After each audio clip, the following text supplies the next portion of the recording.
할렐루야. 살아가는 대강의 가족 여러분, 오늘 하루도 하나님의 말씀과 동행하는 삶이 되길 소망합니다. 오늘 함께 나눌 하나님의 말씀은 고린도후서 10장 3절에서 6절 말씀입니다. 우리가 육신으로 행하나 육신에 따라 싸우지 아니하노니 우리의 싸우는 무기는 육신에 속한 것이 아니요 오직 어떤 견고한 진도 무너뜨리는 하나님의 능력이라. 모든 이론을 무너뜨리며 하나님 아는 것을 대적하여 높아진 것을 다 무너뜨리고 모든 생각을 사로잡아 그리스도에게 복종하게 하니 너희의 복종이 온전하게 될 때에 모든 복종하지 않은 것을 벌하려고 준비하는 중에 있노라. 아멘. 이 바울은 하나님의 복음을 전하는 전도자의 사명을 감당하면서 이루 말할 수 없을 정도로 많은 고난과 수많은 오해와 비난을 당한 사람입니다. 이 점은 우리도 마찬가지일 줄 압니다. 우리가 하나님의 일을 하다 보면 내 편이 되어줘야 할 가까운 사람들에게조차 비난을 당할 때가 있습니다. 오늘 본문은 바울도 바로 그런 입장에 처해 있었음을 말씀해 줍니다. 그래서 오늘은 본문을 토대로 비난을 가하는 자를 대할 때 어떻게 처신해야 할지에 대해서 생각해 보고자 합니다. 첫째는 육체대로 싸워서는 안 됩니다. 육체대로 싸워서는 안 된다는 것은 세속적인 방법으로 속된 싸움을 해서는 안 된다는 말씀입니다. 예컨대 남이 자기를 비난하거나 험담을 한다고 해서 나도 그 사람을 비난하거나 험담하는 저속한 행동을 하지 말라는 말씀입니다. 그러면 되어야 같은 사람밖에 여러분 더 되겠습니까? 똥 묻은 개를 욕하면 나도 똑같이 똥 묻은 개와 다르지 않습니다. 때문에 바울은 우리가 육신으로 행하나 육신에 따라 싸우지 아니한다고 했습니다. 육신에 속한 자인이 육신을 움직여 살지 않을 수는 없지만 사는 품위만큼은 저속하게 살지 않는다는 겁니다. 길에서 어떤 아주머니와 양복을 매끈하게 입은 신사가 싸움을 합니다. 지나가다 본 일이라 왜 싸우는지 자세한 내막을 알 수는 없지만 느낌으로 아주머니에게 문제가 있는 것 같습니다.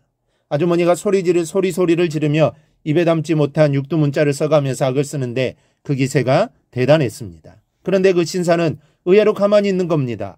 사람들이 보는 앞에서 아내자와 다투게 된 것이 창피한 듯 애써 참고 싸움을 피하려는 태도였습니다. 하지만 얼마 지나지 않아 이 아주머니가 하도 사납게 달려드니까 더 이상은 못 참겠는지 이 신사분도 슬슬 맞춰 언성을 높이기 시작했는데 불과 얼마 지나지 않아서 쌍방간에 체면을 상실한 욕설이 오가더니 멱살잡이와 주먹질이 오갑니다. 이렇게 되면 누가 옳고 그름을 따라서 똑같은 사람이 되는 겁니다. 사랑하는 여러분, 성도는 달라야 합니다. 성도라면 성도다운 티가 나야 합니다. 세상 사람들과 달라야 합니다. 남이 비난한다고 같이 비난하고 같이 욕하고 남이 하는다고 같이 안 한다면 성도다움을 도대체 어디에서 찾을 수 있겠습니까? 성도는 세상 사람들처럼 속된 방법으로 맞서는 게 아닙니다. 성도는 성령의 역사를 따라 사랑으로 살아야 합니다. 용서와 관용으로 살아야 합니다. 이해하며 살고 참으면서 살고 참기 힘든 비난과 억울함을 당했을 때도 기도의 무릎으로 살아가야 하는 것입니다. 그렇게 살아가는 자가 바로 성도이고 하나님의 자녀입니다. 이 사실을 명심하고 세상 사람들과 똑같이 이 세상을 살아가는 것이 아니라 하나님의 자녀답게 살아가는 성도들이 되기를 바랍니다. 둘째로 하나님의 강력으로 맞서시기 바랍니다. 본문의 내용을 깊이 연구해 보면 바울을 비난하는 거짓 교사들이 사람들을 미워가는 궤변으로 바울이 전한 복음은 아무런 능력도 없다라고 비난을 했었음을 알 수 있습니다. 학자들은 이때 고린도 교회 내에 헬라 철학의 영향을 받은 영지주의나 또 자신들만이 영적인 지식을 가졌다고 주장하는 신비주의가 들어와 교회를 어지럽게 했던 것으로 봅니다. 여러분, 우리가 세상을 살면서 아무리 많은 이론을 안다고 한들 그 이론들이 구원을 얻는데 무슨 도움을 줄 수 있겠습니까? 말을 조리 있게 잘 한다고 그 사람이 구원을 받을 수 있을까요? 철학의 조예가 깊다고 과학적 지식이 풍부하다고 그 지식이 구원을 받게 할까요? 구원은 하나님의 사랑으로 말미암는 것입니다. 하나님의 사랑은 말로 되어지지 않습니다. 하나님의 사랑은 예수님께서 십자가에 못 박혀 죽으심으로 모든 인간들을 구원하신 강력한 실천으로 나타난 것입니다. 이것이 복음이요. 이것이 바로 하나님의 능력입니다. 지금은 하나님의 일을 하는데 큰 어려움이 없습니다. 하지만 바울과 같이 모함에 가까운 억울한 비난을 당할 수도 있습니다.